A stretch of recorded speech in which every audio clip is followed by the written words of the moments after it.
it's an important discussion to have, and I like to start off with one that always is pet peeve of meddlers everywhere. Have you ever read an article that said there's some new space age material, spider silk or carbon nanotubes, what have you, right? That is 10 times as strong as steel and 5 times as light. Yeah, I've heard that. Forever. It sounds great. But the question that we don't ask that is, what does strong mean? So what is that metric? How, if I ask you, is something strong because I can bend it and it won't break? Is that strong? If I can't scratch something, is that strong? If I, like the doors on a car, if I hit it with a bat and it doesn't dent, right? Is that a strong material? You would probably say yeah to all those things. The reality is that each of those situations, I was talking about a different property, a different measurable property that we kind of all group under the same banner of strength. Mm-hmm. We need a little bit more precision when we talk about things in the sciences. So, if I can't scratch something, it's strong, sure. But what I'm really talking about is hardness, which is a surface level thing. You might have heard of, diamond is one of the hardest materials. You can scratch, most anything else. Well, diamond's not a metal, and if I smash with a hammer, you might not think it's strong. But if I'm trying to scratch something else or get it scratched, mm-hmm. We would say it's strong.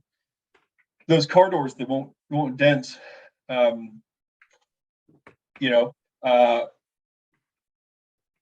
best, the most dent resistant ones are made of plastic, right? And just gonna say that the best ones that don't dent are the plastic, like the bumper. Yeah, and yeah, they're strong, right? But if I put plastic in an airplane engine and spin it up, right, you're going to get a puddle at the back. Yeah. So, we talk about bending. I can take a paperclip, bend it back and forth, right? If I take a piece of glass and try and bend it, mm-hmm. This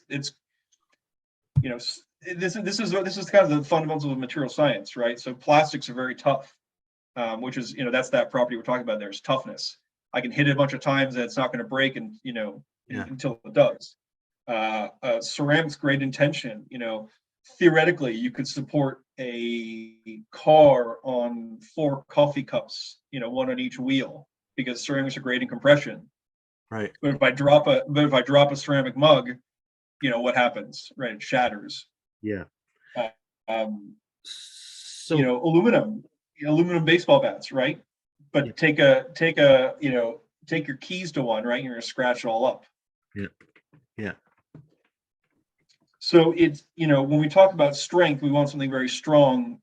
It's important to understand that there's a variety of measurable properties, things that will go on a specification. I want high toughness, or I need high hardness, right? I need a hard surface for wear resistance, mm-hmm.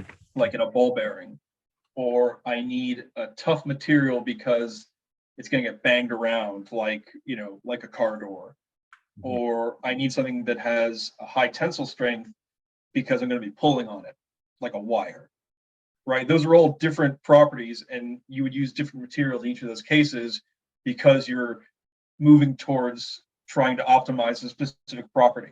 But if I just said I wanted a strong material, I might choose the wrong one. Yeah.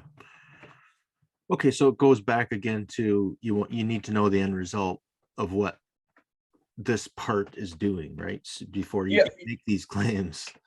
Absolutely. One of the most important parts of any design process is what we like to call material selection, right? So that's, you want to know what the final application is so that you can select the right material, and then, along the way, the right processing route, the right heat treatment, all that. Mm-hmm. Sometimes the material is enough, right? Sometimes it's not. So, yeah, fair.